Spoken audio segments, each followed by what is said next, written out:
revitalització de la ciutat esportiva. La sala de plens Maria Dolors Oms de l'Ajuntament de Blanes ha estat l'escenari aquesta setmana d'un plenari escolar protagonitzat per alumnes del Col·legi Cor de Maria.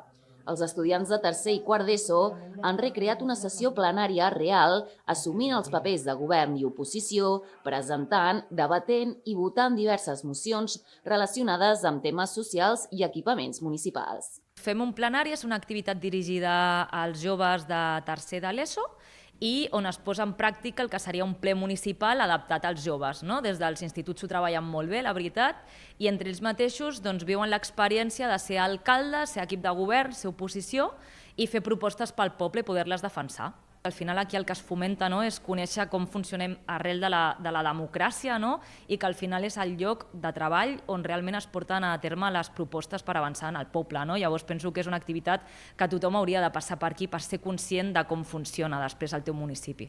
La veritat és que jo crec que és molt important que a les escoles, sobretot als instituts, es comenci a treballar una mica el que és la vida política i com funciona un ajuntament i un plenari, que sempre ho diem, no s'ha de ser una reunió de treball.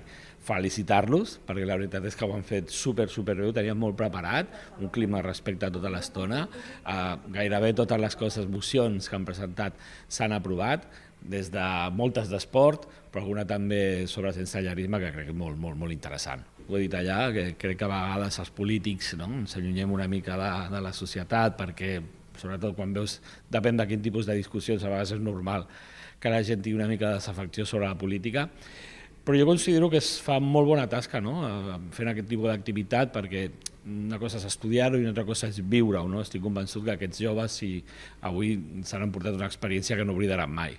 L'activitat, inclosa dins la Guia de Recursos Educatius 2025-2026, ha permès als alumnes conèixer de prop el funcionament institucional de l'Ajuntament, el paper dels grups polítics i els drets de participació ciutadana.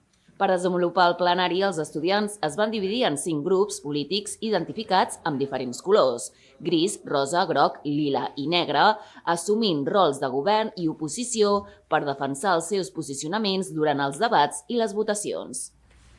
16 vots a favor. Vots en contra.